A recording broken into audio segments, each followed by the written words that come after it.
আসসালামু আলাইকুম। আমার নাম ইশরাত জাহান জেবা। আমি হাফেজিয়া মাদ্রাসায় পড়ি। আমাদের রাস্তায় অনেক পানি, যেতে অনেক কষ্ট হয়, অনেক সময় বই খাতা ভিজে যায়।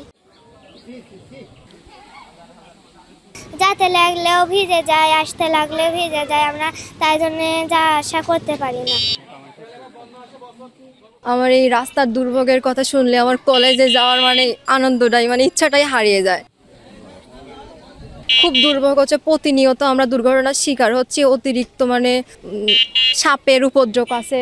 আমরা আপনাদের কাছে দাবি করছি যে যত দ্রুত সম্ভব আমাদের রাস্তার সংস্কার হোক, পানি নিষ্কাশন করা হোক।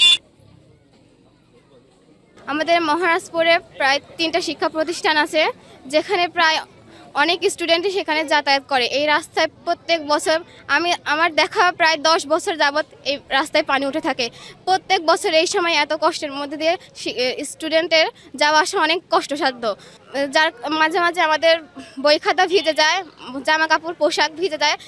স্কুলে 6-7 ঘন্টায় ভিজা কাপড় নিয়ে থাকতে অনেক কষ্ট। তার মধ্যে দিয়ে এই পানিবাহিত রোগ ছড়িয়ে যাচ্ছে। ময়মনসিংহ, তারপরে আপনার সিলেট, চিটাগাঙ্গে মাছ দিয়ে এই মাছগুলো আমরা পাঠাইতে পারতেছি না। এতে আমাদের ব্যবসা ক্ষতিগ্রস্ত হচ্ছে। এবং আমাদের এখানে হাফেজিয়া মাদ্রাসা, আলেম মাদ্রাসা, প্রাইমারি আছে, এদের ছাত্রছাত্রীগুলা লেখাপড়া করতে পারছে না।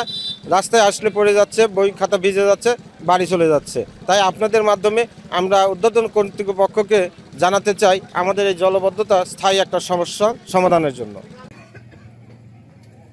আমার এই পানি দীর্ঘদিন যাবৎ পানি বেঁধে থাকবার জন্য এই পানির থেকে বিভিন্ন রকমের রোগ সৃষ্টি হচ্ছে। আমাদের ছাত্রছাত্রীদের পায়ে ঘা হয়ে যাচ্ছে এবং মশা সৃষ্টি হয়ে বিভিন্ন ডেঙ্গু ছড়িয়ে পড়ছে। অতি দ্রুত এই পানি নিষ্কাশন করে আমাদের এই বালা মুসিবত থেকে রক্ষা করার জন্য আপনারা ঊর্ধ্বতন কর্মকর্তা অবগত করাবেন, যাতে আমরা এখান থেকে বাঁচতে পারি।